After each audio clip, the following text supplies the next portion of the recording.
Hello friends, আজ আবারও একটা নতুন রেসিপিতে আপনাদের সবাইকে স্বাগত। আজকে চিকেন ফ্রাইয়ের রেসিপি নিয়ে চলে এসেছি।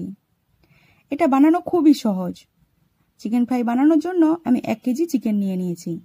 ওতে 2 চামচ আদা রসুনের পেস্ট, 1 চামচ নুন আর একটা পুরো লেবু নিচড়ে দিয়ে দেবো। দিয়ে ভালো করে মাখিয়ে রেখে দেবো আধা ঘন্টার জন্য। খুব ভালো করে মাখিয়ে রাখতে হবে। তারপর 4 চামচ সরষের তেল, 2 চামচ কাশ্মীরি মির্চ পাউডার দিয়ে ভালো করে মিক্সড করে নিয়েছি। তারপর হাফ বাটি হ্যাং কার্ড দিয়েছি। হ্যাং কার্ড বানানোর জন্য দইটাকে একটা ছাঁকনির উপরে রেখে দিলে জলটা পুরোটাই ঝরে যাবে।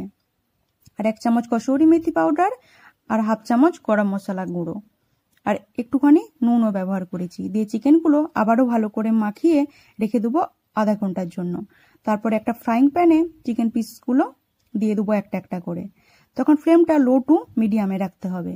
যখন এক সাইডটা হয়ে যাবে তখন উল্টো সাইডটা উল্টিয়ে দেবো। এইভাবে পুরো চিকেনগুলোকে ভালো করে ভেজে নিতে হবে। তারপর ভালো করে ভাজা হয়ে গেলে আমরা এটাকে পেঁয়াজ আর চাট মশলার সাথে সার্ভ করে নেব। যেসব বন্ধুরা আমার চ্যানেলটা সাবস্ক্রাইব করেননি তাদের সাবস্ক্রাইব করার অনুরোধ রইল। আর রেসিপিটা কেমন হয়েছে কমেন্টে অবশ্যই কিন্তু জানাবেন। Thank you.